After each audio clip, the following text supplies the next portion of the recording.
pas de sa vie. Utaona sema ye zambi na mkimbiliaka lombari alors qu'il est pécheur. chapo kwa mtenda sana. Non. Hapana. Cette attitude-là, Ile c'est bâtir avec la paille sur le fondement. Ni kuyenga na mayani kwenye ile musingi. La Bible nous dit, Biblia inasema lorsque nous étions encore pécheurs, wakati tulikuwa tuingali watenda Christ est zambi, mort pour nous. Kristo alitukufia. Amina. Amen. Amen. Christ nous a aimés pendant que nous étions encore pécheurs. Kristo alitupenda wakati tulikuwa watenda zambi. C'est pourquoi nous devons toujours avoir l'idée de pardonner les autres. Ndiye pale tunapaswa kuwa na ile akili ya kurumia wengine. Mais si tu ne pardonnes pas, Kama hurumii, Dieu ne va pas aussi te pardonner. Mungu naye hatakurumia wewe. C'est ce que la Bible nous dit. Ndio ile Biblia inatufundisha. Si tu ne pardonnes pas, Kama hurumia, Dieu ne va pas te pardonner. Mungu hatakurumia hata kidogo. Vous savez, mes bien-aimés, Unajua ndugu, ces attitudes hiyo maadili sont en train de détruire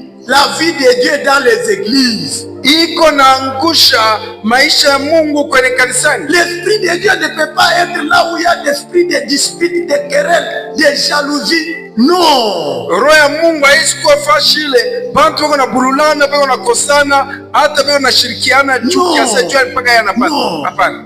Non. Hapana. Non. L'esprit de Dieu, Roho ya Mungu est attiré par ceux qui vivent dans la paix. na ikaonekana fashi ya pale beko katika salama. C'est pourquoi nous devons rechercher la paix à tout prix. Ndiye pale tunapaswa tafuta salama mbipande yote. Vous savez, il y a des gens qu'on considère comme des timides. Na kuko watu tamona huyo sawa baridi baridi. Tu fais du mal, unamkosea, il te regarde. Asa Mungu akurumie tu. Demain tu fais encore, mais il te regarde seulement. Mungu akurumie nikasha. Les gens disent, mais celui-ci c'est un foutron. Lève-toi et tape-le. Non. Là c'est l'instrument de guerre. Ne tape pas. Ne te venge pas. Il y a quelqu'un qui a dit, à moi la vengeance, à moi la rétribution. Amen. Amen. Lui quand il te venge, wakati anakutendea la coupe va déborder. Anarudisha bubaya fashi yako, ile kikombe yako itajaa na kumwanyika. Amina. Les pécheurs continuent à pécher. Acha mtenda zambi endelee kutenda. La Bible déclare, Biblia inasema même s'il péchait 1000 fois, hata kama ametenda zambi le bonheur est pour ceux qui craignent le Seigneur. Maisha mzuri iko kwa wale wanaogopa Mungu. Amina. Amen. Amen. Nous devons chercher à craindre Dieu. Tunapaswa kutafuta amener la vie de paix avec tout le monde. Na kuwa na maisha salama mbele ya watu wote.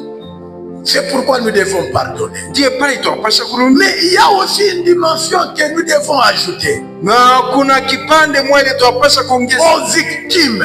Kwa wale wanabatendea mbaya. Aux victimes. Kwa wale wanapatikana na matendo mbaya. Non seulement nous devons pardonner. Haina tu asema tunapaswa kurudia. Mais nous devons aussi oublier. Tunapaswa kusabu.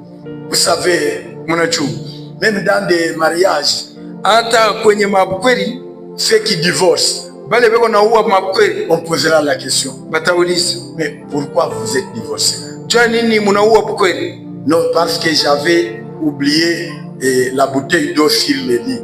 Juu nisabwaka tu hiyo chupa ya maji pakitana. Non, parce que j'avais mis beaucoup de sel dans les aliments. Juu ni muyajia chumvi mu vyakula. Alors vous posez, mais à cause du sel vous vous séparez? Hata wenye wanauaka kweli. Juu tu bali pekee tu. Oui, c'était ça. Chumvi ya mingi kweli ndio mnaweza choka. Quand on parle on demande à l'accusateur. Wakati wanamuuliza yule mwenyewe sasa alikukweli mnaisha non, je suis fatigué de cette femme. Na mchoka huyu bibi. Si c'est la femme dit non, je suis fatigué de cette femme. Kama ni bibi sasa huyu bwana ananichoka. Qu'est-ce qui se passe? Nini natendeka? Regarde.